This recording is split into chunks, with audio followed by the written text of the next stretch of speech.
I'd like to welcome everyone to EOF Implementers Call number 69, March 19th, 2025.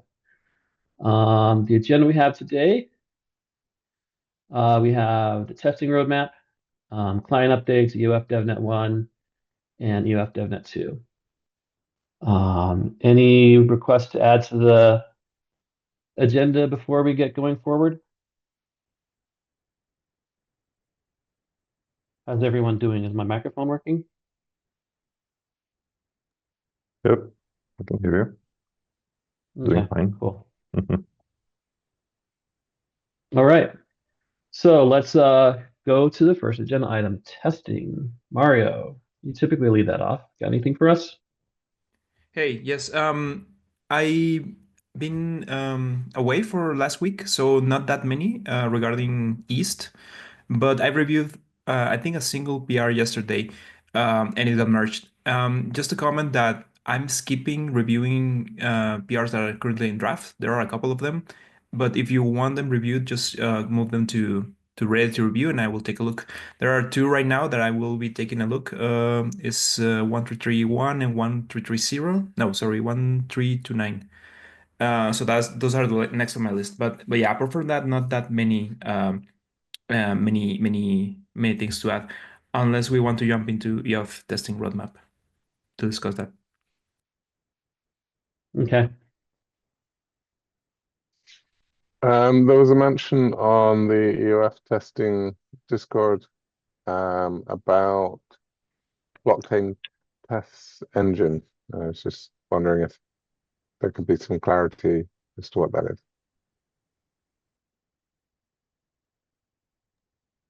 You mean the blockchain engine tests, correct? Blockchain tests engine. Yeah. Right. So yeah, I defer to testing team. I haven't seen that question, but Okay. The question just is from whether the we require to run blockchain tests engine basically for UF. Do they give us anything? So yeah, let me. I can just clarify what blockchain engine tests are. Basically, it's just using Hive to run via the engine API tests. This is basically just blockchain tests, but for Hive and for the engine API. There's not that much of a difference. Um, but for example, the container tests, they are not run this way yet, if I'm not mistaken, because we have to fill them using a state test and then blockchain tests. And I don't remember right now if that PR is merged. But yes, overall, in general, just engine API testing is basically the same as blockchain testing. But yeah, the different consumption method. Not that many differences. So for now, the clients can Yes. skip testing with this. I mean, it's nice to have, definitely, but it's not gonna tell you more information right now because since EOF is purely EVM, it's purely EVM based differences. I think running from the engine API, I can give you an example of when that matters. For example, when there are new payload arguments to the for example engine underscore new payload, that's when it matters. But since EOF is purely EVM changes, there's not gonna be that much difference of running that now. It's nice to run. We're gonna run them eventually, but it's not gonna give you any more information right now. Yeah, in my opinion, at least. Yeah. Thank you. Okay. Was that your question about the testing roadmap too in Discord?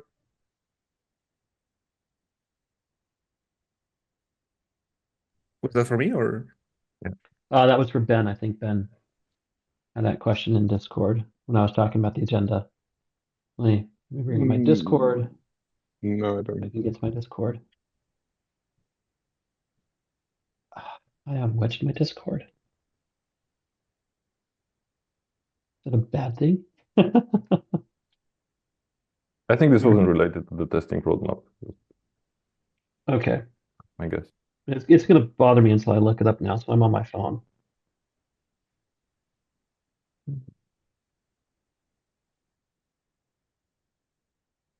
Oh yeah, that was from Pia. planning to discuss EOF testing roadmap in more depth. Yeah. Yeah. So basically it's about answering a bunch of questions like by when do we want a certain kind of testing ready to say that we're ready with EOF testing and be confident about it. So what do we want to be ready by the Fusaka scope cutoff day? What do we need done by the first testnet, and what do we need done by the mainnet launch whenever that happens? So if we can lay out like the various deliverables and think about whether you know, how we can plan for them being delivered. That's the general theme I want to discuss now. Okay, Mario, got a hand up? Yes, I can just comment on my perspective. I think one of the things that we have to complete is the checklist. I haven't checked the completeness of it, but I think that's like the first deliverable that we can show in the ACD call, that we have like a complete checklist, and we have reviewed this checklist, and then we have implemented or ported all the tests that are in the checklist. Another thing is that we have been discussing on adding like requirement for code coverage in EELs at least, and ideally in other clients too. I think the approach for EOF is going to be a little bit different because we have code coverage for the container validation and also for the execution. So it's going to be like two different things that we have to fill coverage for. But I think this having just this like a check mark that we have done code coverage, and the tests are basically doing all the required line coverage as a minimum, as a base minimum, is another confidence booster in my opinion. We are planning to do this for other EIPs. For Pectra EIPs, we have done it with the help of EELs from EELs. Guru from EELs is helping us just basically running all the tests and just checking line coverage and see that every path is covered. It's different from branch coverage because I think the line coverage is the very minimum, and just showing that we have this is a nice thing to have. Yeah, those are my two comments right now. Okay, but these are things that you want to you sort of would like to see done before when, relative to the EOF plan in general. That's a good question. I mean, as soon as possible, or right, just to be able yeah. to say that we're on track, or by some time we can you know say that we're ready to ship this.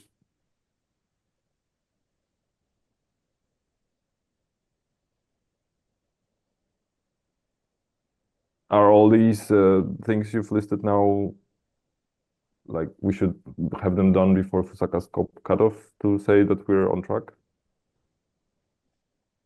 Ideally, yes, I think, but I don't know if You Dano, think you yes. have. But is it realistic? I think that's Yeah, of course. 2 weeks away So- or 1 week away from now. Some of these things I think are like final approach items, like the code coverage metrics. As long as we're building, the DevNet one, we could start considering it once we get that done. But I think those are like, once we freeze the spec and have all the implementations. That's my my take on some of these metric things. I think a more relevant question, I think where Piotr was trying to get to, is when we want people to have implementations of the DevNet 1 features ready, when do we need to have the initial set of ETH tests ready? Because we can't do code coverage if the ETH tests aren't written. Spencer and Peter. Yeah, I just wanted to jump in and say that having a Hive-view instance with all the clients passing, I guess the test for the DevNets is like a good sign of like having that public interface and just being able to show, hey, like all the clients are passing. I think would be good to have. And I also have a question. This is maybe more for Mario, actually. Can we run the EOF tests in Hive? As I understand right now, the EOF tests are ran using a specific command per client. Is that correct? Yeah, so we have two types, one very different type of test that we use for EOF, which is container validation. And this one requires a special consumer from each client. I don't know if they all have it implemented. I think they do. Correct me if I'm wrong, Dano. Yeah, all the But clients have that. That's the interface we use for fuzz testing. yeah, so I mean, we could use Consume Direct, but I think I think Hive can run Consume Direct. That's one option, and the other easier option for us in terms of general infrastructure is basically just running refilling the container EOF container tests as state tests, and then also blockchain engine tests, and then just run that. I think that's the easier approach for us. We don't have to like code anything else for Consume Direct for EOF, and it's basically just plug and play. So I don't remember at the moment if I merged that PR, to be honest. But there was a PR that converts every single EF container test into state test and also indirectly into blockchain engine test. So I'll double check that and then I can tell you, and we can definitely just run those in Hive. So let me write this down. Hive discussion. My expectation is because we have DevNet running, that all the 4 clients that are on there can be run in a Hive, because they all use the same engine API that is used in production. So all Stetson needs to do is just set up a Hive instance, point the ETH test that produce the Hive blockchain test at them and get results. I think we're there. I don't think there's any changes that need to be done in the clients, because Hive is testing basically production environment, and EOF DevNet 1 is a production environment.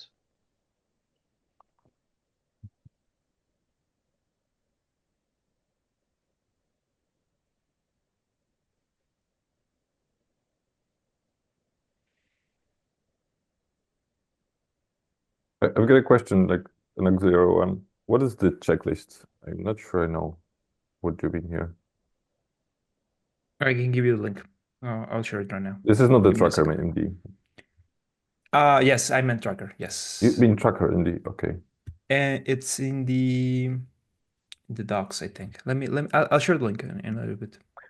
But are you saying that we should have completed the migration from Ethereum tests to East by end of March, basically?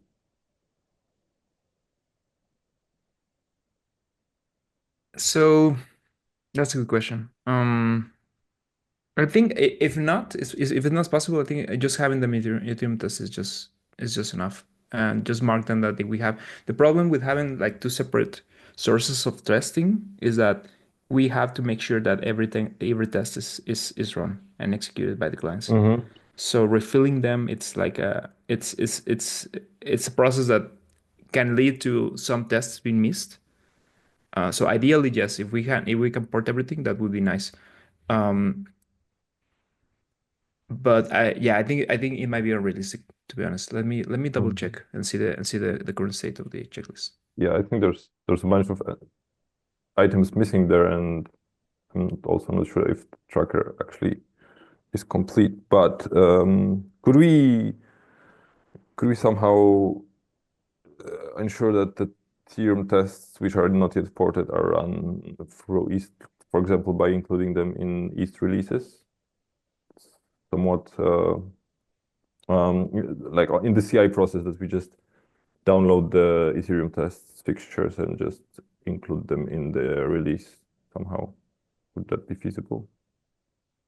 Because I kind of see the point that the clients not always usually stop on running East tests and don't go into Ethereum tests or any other. Yeah, I think, I mean, ideally, we should have like a way of filling everything. We don't have right now in CI, we only fill East tests and we only release that.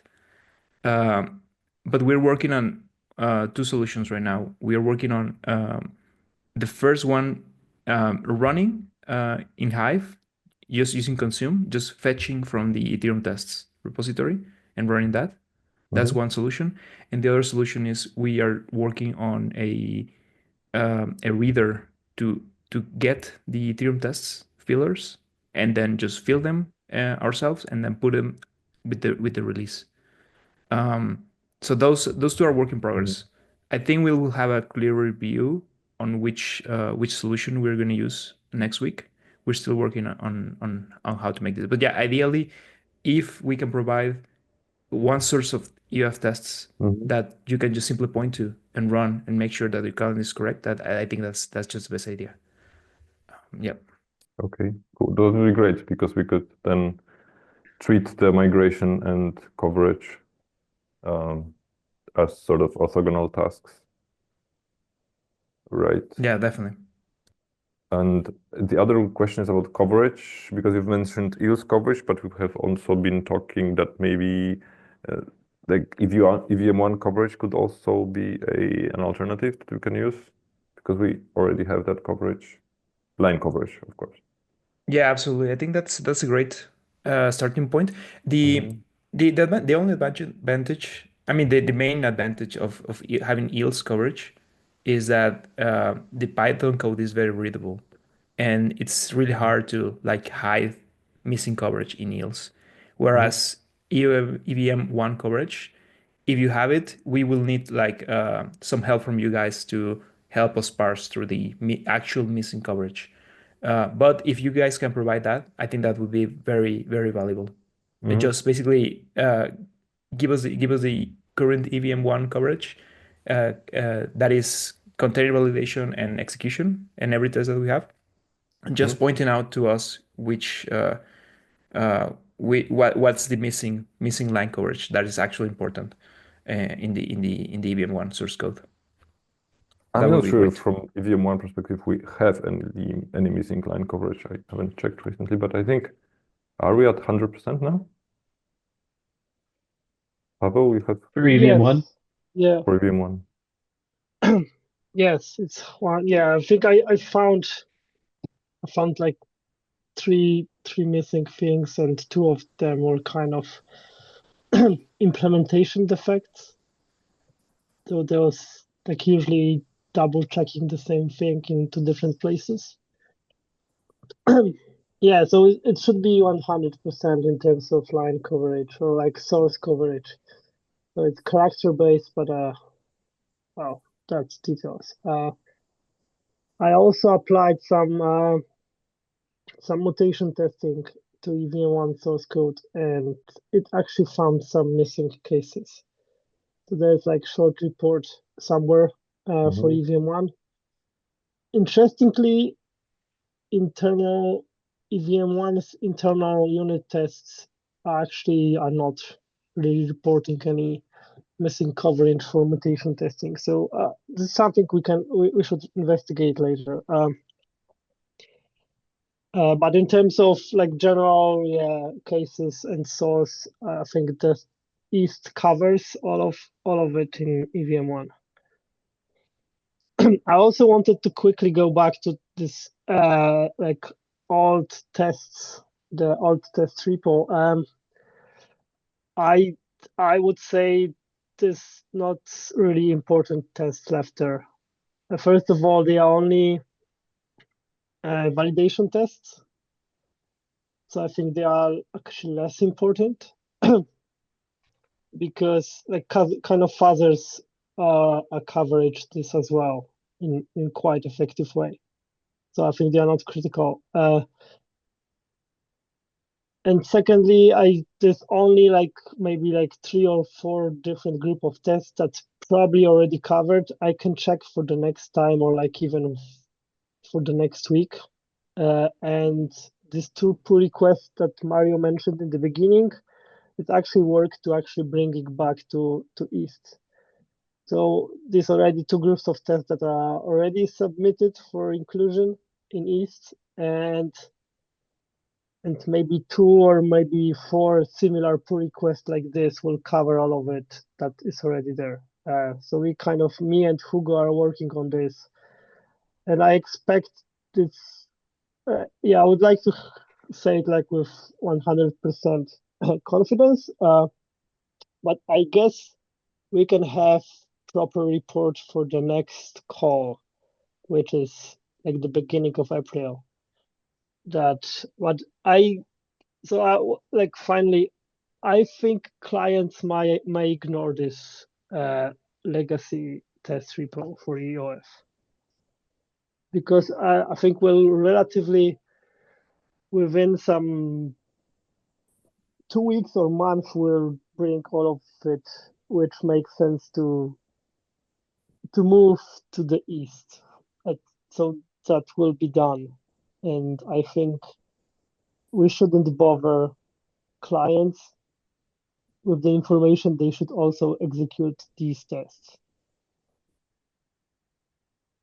Sweet. Okay, So there's so two good news. Like first, that the migration is actually much more advanced than I even thought, and the second, that we have this coverage in EVM1. Would that be a good stopgap coverage metric for now?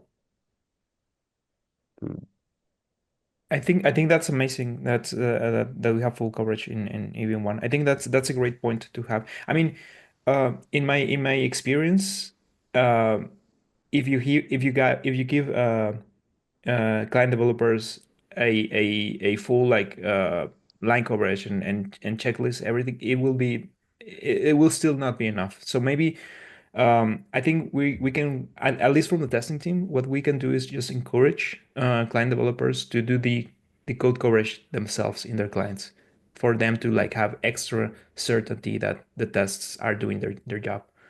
But yeah, I think in general, having this 100% line coverage or close to it in EVM1, that's a great statistic to have. And if we can provide the report, it would be even better. As for the checklist, I think we could add a remark in the checklist in the tracker, sorry, that we believe that the pending ports, the pending tests that we have to port from Ethereum tests are redundant with what we already have in East, for the reasons that you described, Pavel. But yeah, that's my opinion. okay, so we need to time box this, but I want to end it with one observation that we're talking about two levels of testing. There's the testing that we need to validate our initial implementation, and there's the final approach testing, what I would call it, where everything's been implemented for the first time and get a minor level of validation, but where we do the final deep validation. I don't think we need final approach testing. Go to DevNet 1 and to DevNet 2. Probably need to have some growing level of DevNet final approach testing going into the Pusaka, but I believe we would definitely need it before mainnet. So while we need this testing, it shouldn't prevent clients from shipping things for DevNet 1.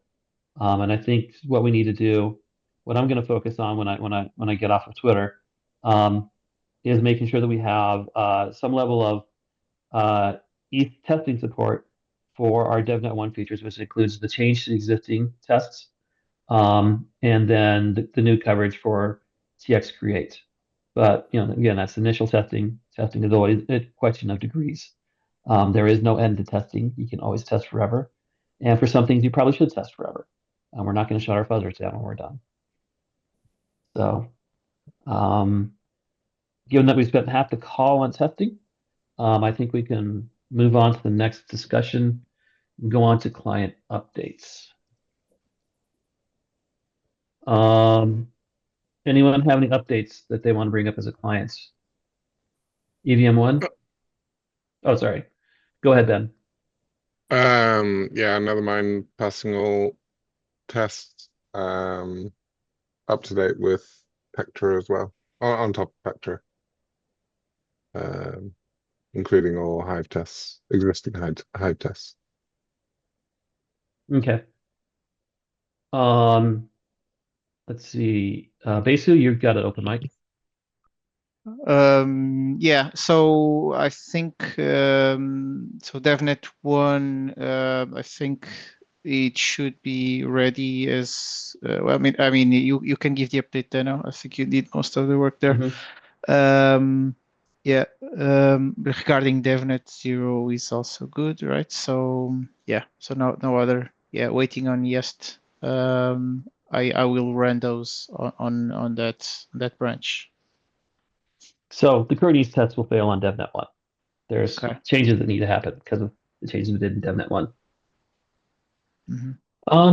Who else is online? Andre, yeah, that would be the EVM1 team. EVM1, who wants to talk for them?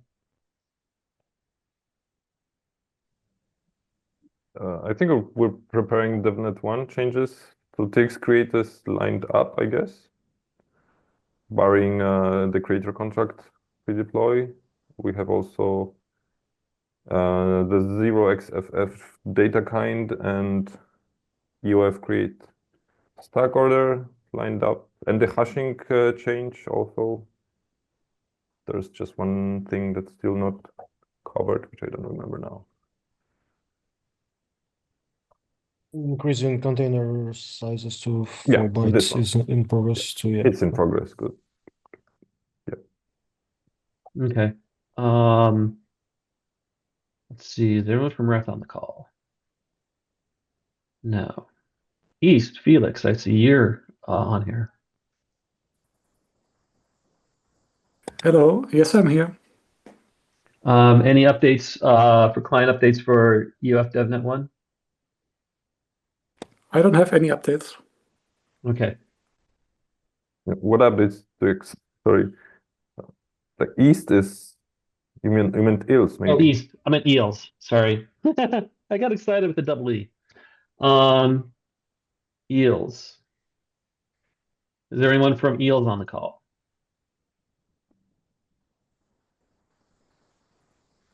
I do know for EELS it's currently based off of an older version, the EOF fork, and has been brought up to the newest version of EELS. Oh, hello, it's Peter here. Hello, Peter. The person who is the best to ask for this is Guru, who I don't think is here at the moment, who's done all the eel stuff.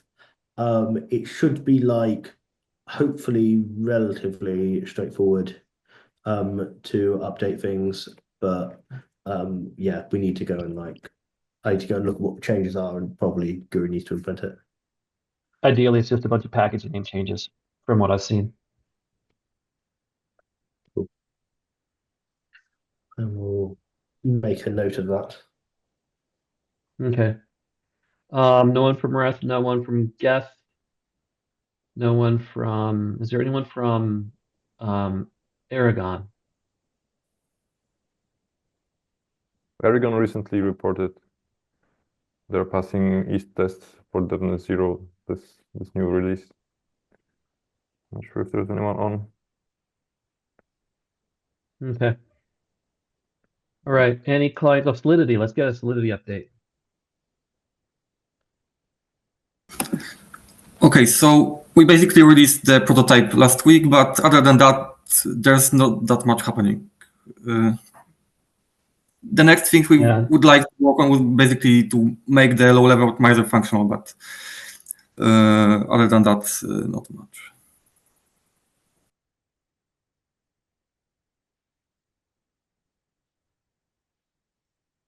So we get correct code, we just don't get optimal code. Again? We get correct code, but we don't get optimal code, right? Yeah, exactly. All right. Do we have anyone from Viper on the call?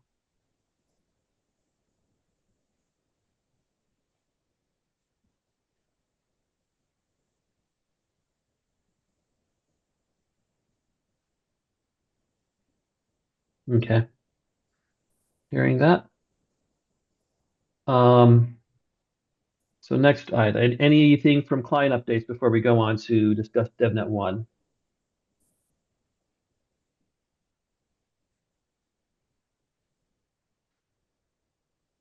Okay.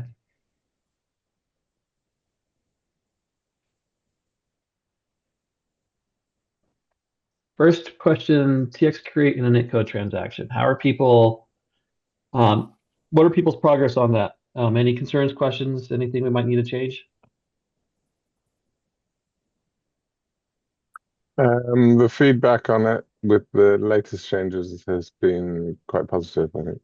Although a lot of people have expressed complaints about it and then realized that they were resolved by the latest changes. Okay. Yeah, I think it's in a great place. Okay. Good Yeah, to thank hear. you. Thank you, everyone, for participating in this.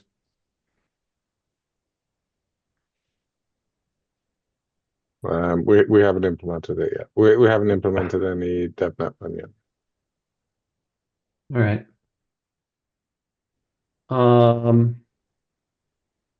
So that's just so for DevNet, if we could get people implemented it by in 3-4 weeks, that would be good. I'll make a point to get tests available in 2 weeks by the next call. Depending upon how much time I get carved out for other things like school meetings, which I have right after this call. Just to remark that as we are doing the implementation in VM1, we are also working on yeast tests for the DevNet 1 changes. So, for example, the changes to yeast for the EOF create stack order, I think, are lined up. The ones for the 0xFF data section kind are in progress. And then, yeah, so we also try to contribute to the yeast tests for DevNet 1 as we go. Okay.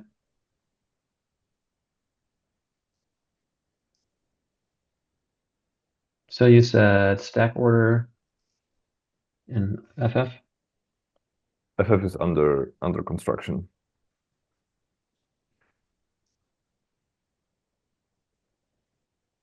And sometimes it's easy to make because it's for the EOF create order was very simple to do. But sometimes there's also hard-coded bytecodes, which is more difficult to modify. Okay.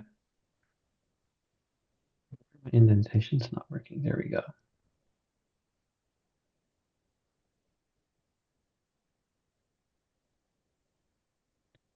Pay opcode that was discussed.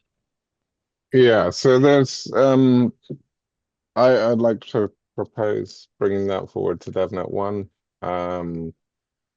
There's been a lot of, well, some pushback on EOF that pay opcode addresses that it provided more clarity around issues that exist without it.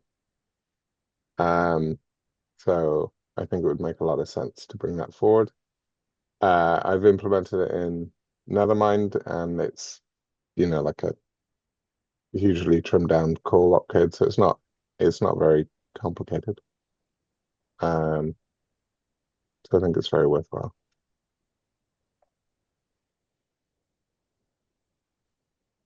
Frangia. I mean, at the same time, people have been complaining about the number of opcodes, right?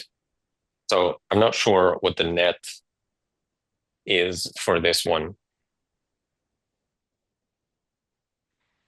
Right, I think that's why. Go ahead. There's basically a sort of potentially a security hole. Anyway, no, you can provide more detail. I think Ben nailed it. I know Charles was pushing for it last year, and it was the argument that there's too many opcodes, why we didn't really add it, because it wasn't really outlined the security aspect that it was going to help address. It wasn't until Willie Morris came on and made a very persuasive argument, focusing on the security argument, that I think people's minds changed. It was always in the overview of the EIP, but I don't think it was until William came on and made it very clear that no, this is the problem. This is what it solves. We're not doing this just to add nice things. And specifically, so pay opcode was for regular EVM. It's kind of nice to have for legacy, but EOF without it actually creates an issue, and that's the problem, and it solves that.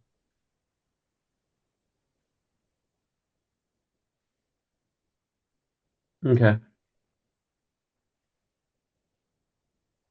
Anyone else want to talk about the pay code? Any dissenting opinions other than the too many opcodes? Any other things we need to worry about?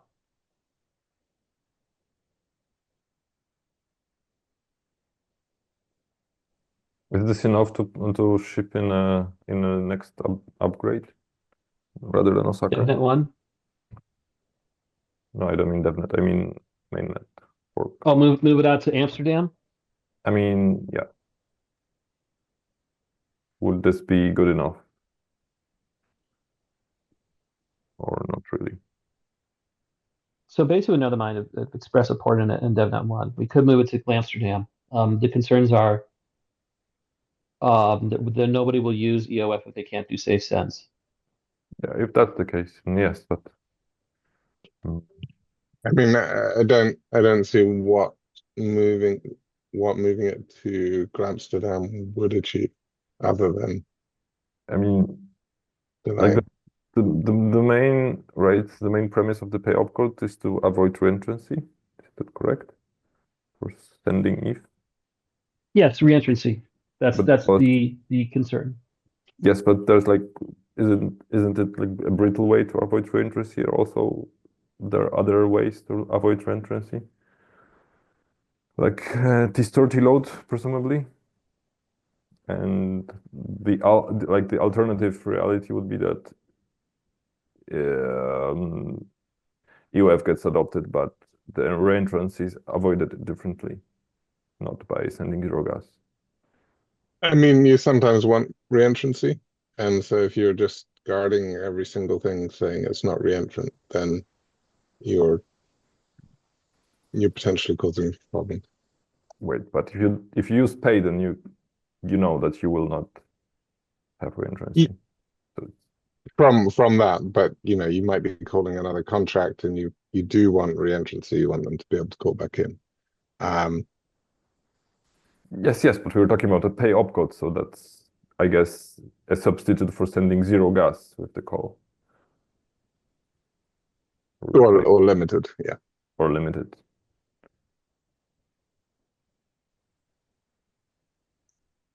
Do we want to do some sort of data analysis of the chain to see how people are, like, what people are actually doing to send ETH? And because, like, I have serious doubts that the gas stipend, also like making a call with a little amount of gas, is actually as used as some of these claims make it sound. So I don't think that this feature would be a deal breaker for EOF adoption.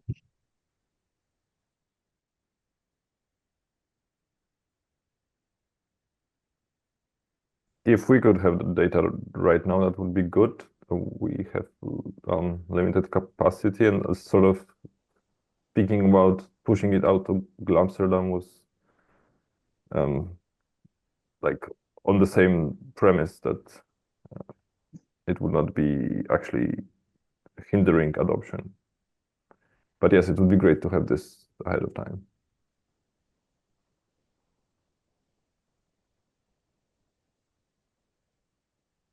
I mean, I'm not sure it would change anything there, because it's still desired. And pushing it out to Amsterdam is just pushing it out for, I don't know, politics. It's not a difficult thing to test or implement. So I don't know if it's not buying anything other than people arguing. Yeah, so I have nothing against adding it. I just feel like it has been an issue to justify things with arguments that end up not being very sound. So I would avoid the argument that, oh, nobody will use EOF without this, because I just don't think that's true. But it's definitely been requested, and I can see some people using it.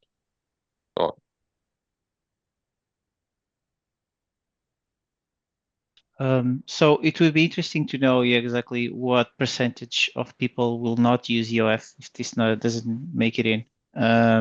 So in terms of guesses, it will be good to have numbers instead of guessing. But I thought that I would like to know what's the reentrancy solutions without this that are out there. I thought EOF kind of removed the ability to set the gas to zero on call. like guarding all your functions with either tstore, tload, setting a flag saying you can't, this function's this contract's active, so fail.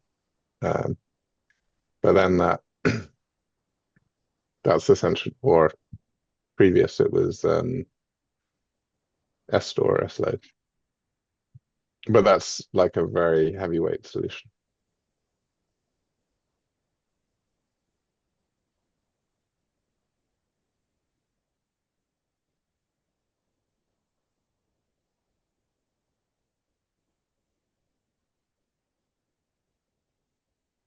Because now you're preventing anything from being re-entrant.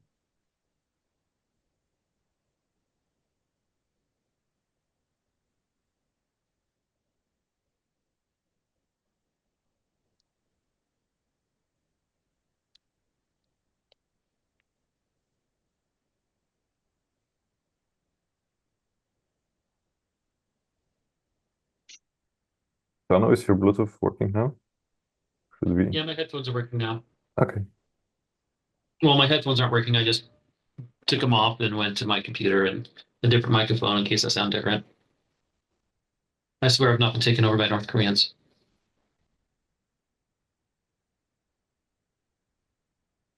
All right. So I guess I've been reading the closed captioning and I'm not quite sure. Are we in favor of adding it to DevNet 1 or not adding it to DevNet 1? If we're going to add it to DevNet 1, we need to have a decision probably today or tomorrow.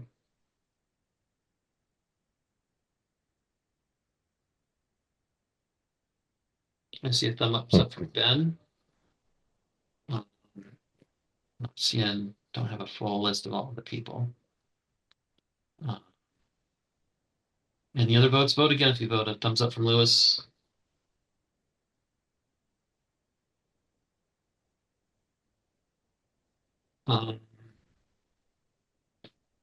Why can't we keep the DevNet 1 as it was proposed?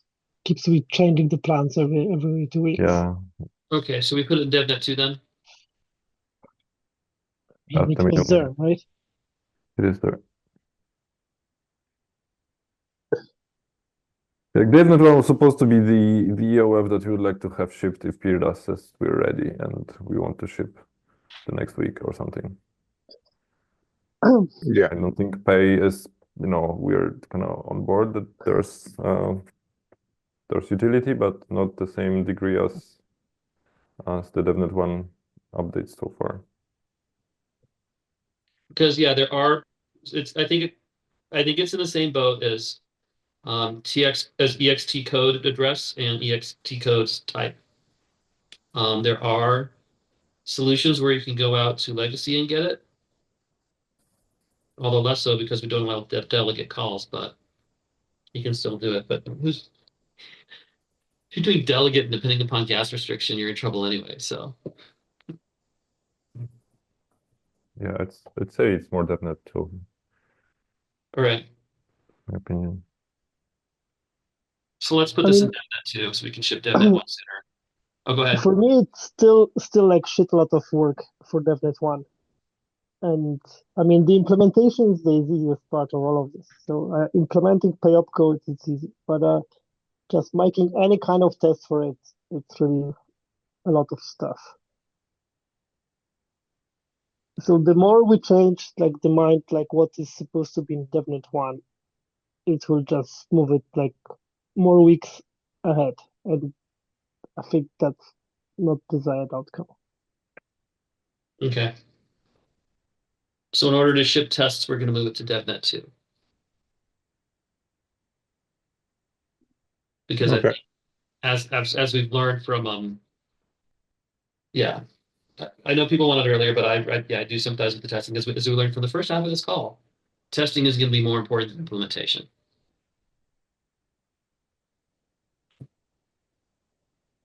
All right. Contract size update. We got 10 minutes. Yeah, I mean, so we talk about how EOF, one of its advantages is being able to increase the contract size limit easily. So, but we're, pushing out. So why don't we just bring it forward and do it as part of Fusaka?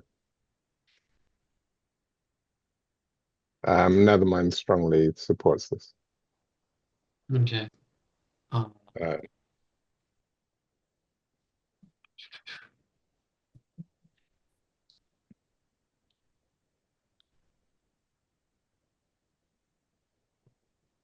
So one thing I want to do is there's a number of proposals going around. And I think we need to give full consideration to another EIP, which is Charles's EIP 7907. This, because it hasn't published, we got to see all the comments. We'll switch to Happy View.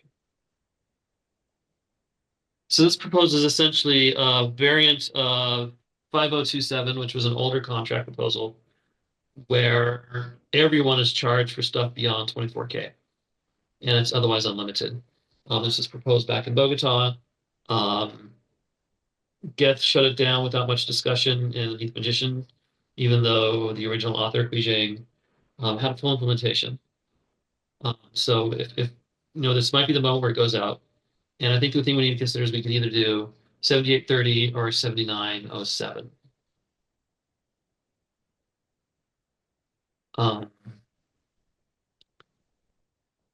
Do we just raise the 7830? Was there any change in gas price raise, or we just raise the limit?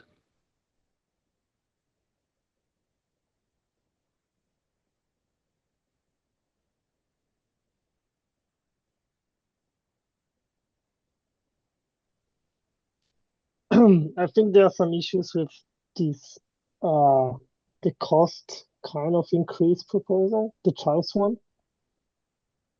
And I don't know, I think it has to be presented at all codes at least. But the issue I see is that so the size of the code will affect some instruction that previously were considered safe. And now the cost of this instruction is unbounded. Maybe there's you can compute what the max cost is, but the IP doesn't specify any limits. So for example, if you have X code size to check if some address is a contract or not, now this cost of this instruction has no limit. Yeah, it becomes variable based on the size. So, I mean, it's some security consideration at least. So I think people has to check if this is actually safe change, because if some contracts can break because of that, because they use it to do some inspection of unknown contracts, someone can redirect them to the address of code that has very big code size, and suddenly some changes are happening to the assumptions previously that were valid. And there are a lot of contracts where testing for a contract was, I mean, in Open Zeppelin, it was contract size, code size greater than 0 was one of the tests. To see whether something was a contract. And so now they could all suddenly cost a huge amount. Well, probably not the huge amount at the first, but maybe at least the IP has specified some upper limits for the code size anyway. So it's all of these things that someone has to figure out. One of the things that EOF with sections potentially helped with is in terms of statelessness, where if code is organized, which it can be with EOF, then it could be done by section chunks. Whereas at the moment, legacy contracts have no structure at all, so you can't easily isolate a chunk in use. All the stateless proposals I've seen for code are typically straight like 7-byte or 32-byte chunks, as far as size and performance. So adding the EOF code section I don't know would help because they're also very tightly integrated into packet sizes for some of their extensions too. Particularly Verkle was designed around 32-byte chunks at the leaf of the node, and that's why the 3132 was viewed as optimal because it fit in their packet size. So I like the idea that code sections could be used for stateless, but I'm not sure it'll survive contact with existing proposals that have more sway in the process.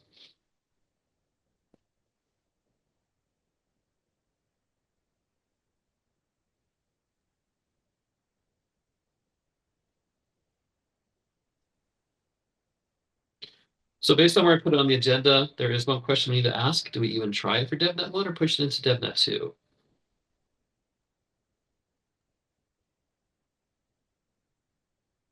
What are the kind of functional changes we need to do? Change the code size detection inside the TX create and the EOF create. Actually, not even EOF create, it's just TX create is where we need to change the size checks. Well, maybe no, EOF create has that too, because we've unbounded the size, but we need to check the sizes in EOF create and TX create. Probably actually return code is also where we would need to check it. Because the init code, the init code and the return code can both be too large. So we need to do the change in the opcode. We also need to change a lot of tests. Some tests we actually test up to the code size limit right now for things like nested containers. I would think if we unnest it, we would also need to consider maybe a maximum container nesting, or we need to be sure that we can support, all the clients can support efficiently unbound container nesting up to some absurdly large contract size like 0.5 megabyte.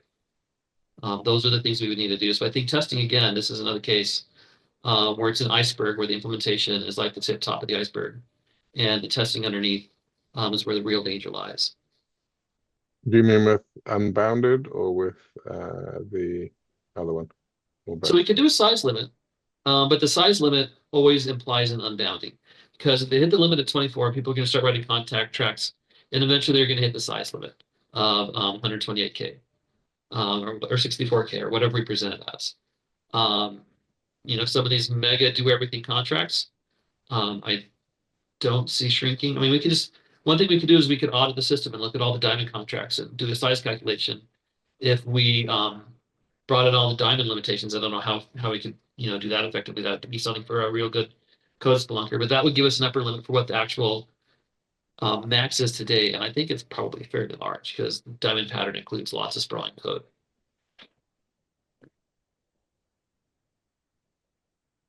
So does everyone have a vote button in there? What are the vote options? Reactions. I can't see my reactions. When you're sharing a screen, you don't have reactions.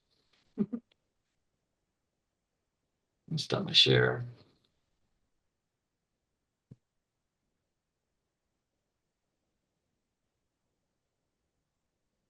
We don't have numbers.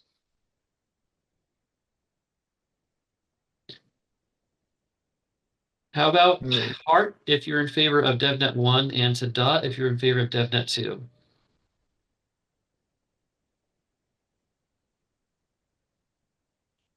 Say again what that was? Heart, yes for DevNet 1. Ta-da, no for DevNet 2.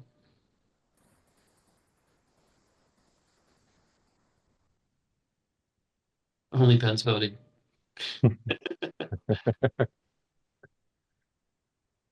I mean, given the argument from Pavel on the pay opcode to testing, would that be also an argument for this one? Yeah. I was about to press tada just because the capacity is maybe not enough to properly look into this. or we find more resources for testing. Yeah. I mean, I would say, since we have two potentially competing things, Okay. DevNet to resolve which way. I need to drop off. I have another call I need to go on for school stuff. So sorry to cut this discussion short. You can continue discussing after I leave. But we won't have time for the rest of the agenda. Thanks.